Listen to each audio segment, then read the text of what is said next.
నిజామాబాద్ జిల్లాలో పోలీసు కస్టడీలో ఉన్న నిందితుడు సంపత్ మృతి కేసుపై దర్యాప్తు కొనసాగుతోందన్నారు ఏసీపీ రాజా వెంకటరెడ్డి.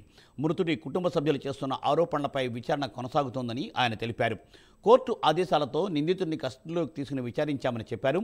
నిందితుడు హార్ట్ స్ట్రోక్ కారణంగానే చనిపోయాడు అంటున్న నిజామాబాద్ ఏసీపీ రాజా వెంకటరెడ్డితో మా ప్రతినిధి రాజేష్ ఫేస్ టు ఫేస్. తిరిగి వస్తుండగా అస్వస్థకు గురై నిజామాబాద్ జిల్లా ప్రభుత్వ జనరల్ ఆసుపత్రిలో చేర్పించామని చెప్పేసి పోలీసులు చెప్తుండగా పోలీసుల దెబ్బల వల్లనే సంపత్ మృతి చెందని చెప్పేసి కుటుంబ సభ్యులు చెప్తా ఉన్నారు. మనతో పాటు ఏసీపీ గారు ఉన్నారు. సార్ చెప్పండి, అసలు ఏం జరిగింది? సంపత్ అని చెప్పేసి తను ఒక సైబర్ క్రైమ్ పోలీస్ స్టేషన్లో నేరస్తుడు. సైబర్ క్రైమ్ పోలీస్ స్టేషన్లో ఇతన్ని 4వ తారీఖు అరెస్ట్ చేయడం జరిగింది. తర్వాత జ్యుడిషియల్ కస్టడీ తర్వాత మళ్ళీ పోలీస్ కస్టడీ కోసం 2 రోజులు మెజిస్ట్రేట్ రిక్వెస్ట్ చేసి తీసుకోవడం జరిగింది. 12th and 13th 2 days police కస్టడీలో ఉన్నారు. 12th రోజు ఎగ్జామిన్ అయింది. 13th రోజు నిన్న జగిత్యాల వెళ్ళి కూడా అన్ని కూడా పంచనామాలు అన్ని ఎగ్జామిన్ చేసిన తర్వాత రాత్రి 10 గంటల 10 నిమిషాల ప్రాంతంలో అతను నాకు లెఫ్ట్ సైడ్ చెయ్యి లాగుతుంది అని కంప్లైంట్ చేసినప్పుడు ఇమీడియట్గా వాళ్ళు జనరల్ హాస్పిటల్ నిజామాబాద్ తీసుకోవడం జరిగింది. అక్కడ వచ్చిన తర్వాత కూడా బాగానే ఉన్నాడు. డాక్టర్స్తో కూడా మాట్లాడడం జరిగింది. ఆయన ప్రాబ్లం చెప్పడం జరిగింది. ఆ చెప్తున్న క్రమంలోనే కొలాప్స్ కావడం జరిగింది. అక్కడ పేషెంట్స్ కానీ తర్వాత డాక్టర్స్ కానీ అందరూ ఉన్నారు. ప్లస్ పోలీస్ ప్రెసెన్స్లో అతను కొలాప్స్ కావడం జరిగింది. మాకు ప్రథమ నిర్ధారణ వాళ్ళు డాక్టర్స్తో మాట్లాడినప్పుడు మ్యాసివ్ హార్ట్ అటాక్ వచ్చి అక్కడ పరిచయం. ఇమీడియట్గా డాక్టర్స్ కూడా సిపిఆర్ చేయడం ఇవన్నీ కూడా ప్రయత్నాలు చేశారు. కానీ అతను సర్వైవ్ కాలేదు. దాని దృష్ట్యా ఇది పోలీస్ కస్టడీలో జరిగింది కాబట్టి 196 BNSS ప్రకారం ఇది జ్యుడిషియల్ మెజిస్ట్రేట్తో ఎంక్వైరీ చేస్తారు.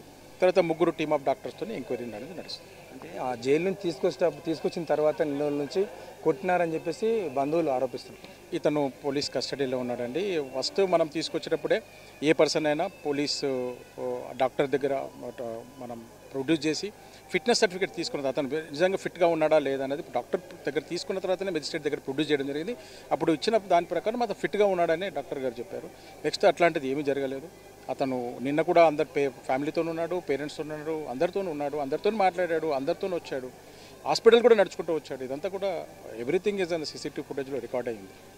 ఫైనల్గా ఇప్పుడు జరగబోయే ప్రొసీజర్ అదే చెప్పాను కదా, టీమ్ ఆఫ్ డాక్టర్స్ చేస్తూ ఉన్నారు. తర్వాత జ్యుడిషియల్ మెజిస్ట్రేట్ గారు వస్తున్నారు, వాళ్ళు ఇంక్వెస్ట్ చేస్తారు. అది ఏసీపీ రాజా వెంకటరెడ్డి గారు చెప్తా ఉంది. ఏదైతే పోలీసు కస్టడీలో ఉన్నటువంటి సంపత్ అనారోగ్యంతో మృతి చెందడం, మ్యాసివ్ అటాక్ అంటే హార్ట్ అటాక్ రావడం వల్లనే చనిపోయాడని చెప్పేసి ప్రాథమికంగా ఇటు డాక్టర్లు చెప్తున్నారని చెప్తా ఉన్నారు. దీనికి సంబంధించి జ్యుడిషియల్ ఎంక్వైరీ కూడా ఉంటుంది. టీమ్ ఆఫ్ డాక్టర్తో కూడా ఎంక్వైరీ మొత్తము పోస్ట్ మార్టం రిపోర్ట్ ప్రకారం ఎంక్వైరీ ఉంటుంది. ఈ విషయంలో ఖచ్చితంగా విచారణ చేస్తామని చెప్పేసి ఏసీపీ చెప్తా ఉన్న పరిస్థితి. Camera person ప్రవీణ్తో